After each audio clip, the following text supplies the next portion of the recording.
5 वाक्यों के प्रश्न उत्तर। शमसुद्दीन अखबारों के वितरण का कार्य कैसे करते थे? शमसुद्दीन का परिचय दीजिए।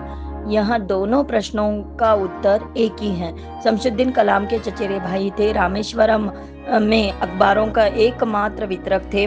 अखबार रामेश्वरम स्टेशन पर सुबह की ट्रेन से पहुंच जाते थे। अखबार पामबंद से आती थे।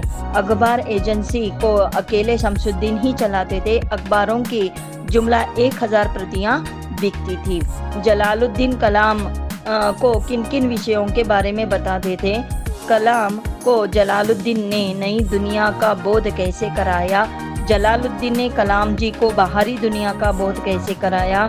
कलाम के व्यक्तित्व निर्माण में जलालुद्दीन का क्या योगदान है? स्पष्ट कीजिए।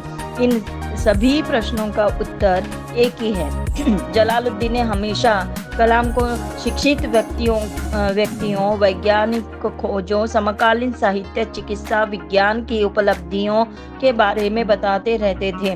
वही थे जिन्होंने कलाम का सीमित दायरे से बाहर निकलकर नई दुनिया का बोध कराया। जैनुलाब्दीन का परिचय दीजिए। जैनुलाब्दीन के व्यक्तित्व का परिचय दीजिए। जैनुलाब्दीन कलाम के पिता थे। उनकी कोई बहुत अच्छी औपचारिक शिक्षा नहीं हुई थी, कोई बहुत धनी व्यक्ति नहीं थे। इसके बावजूद वे बुद्धिमान थे, उनमें उदारता की सच्ची भावना थी। वे आडंबरहीन व्यक्ति थे, बहुत मेहनती व्यक्ति थे। वे जलालुद्दीन के साथ लकड़ी की नौकाएं बनाने का काम शुरू किया था। जलालुद्दीन के व्यक्तित्व का परिचय दीजिए। जलालुद्दीन एक स्थानीय ठेकेदार थे। इनके साथ कलाम के पिता नौकाएं बनाने का काम शुरू किया था। इनके साथ कलाम के पिता अपनी बेटी जोहरा की शादी कर दी थी।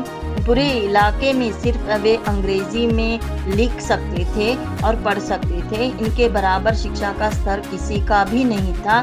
किसी को इनके बराबर गहरी दुनिया के बारे में नहीं पता था। जलालुद्दीन ने हमेशा कलाम को शिक्षित व्यक्तियों, वैज्ञानिक खोजों, समकालीन साहित्य, चिकित्सा, विज्ञान की उपलब्धियों के बारे में बताते रहते थे। वही थे जिन्होंने कलाम का सीमित दायरे से बाहर निकालकर नई दुनिया का बोध कराया। कलाम के बचपन के पक्के दोस्त के नाम लिखिए। कलाम के बचपन के 3 पक्के दोस्त थे, रामानंद शास्त्री, अरविंदन और शिव प्रकाश। ये तीनों ही ब्राह्मण परिवार से थे। बहुत बहुत धन्यवाद।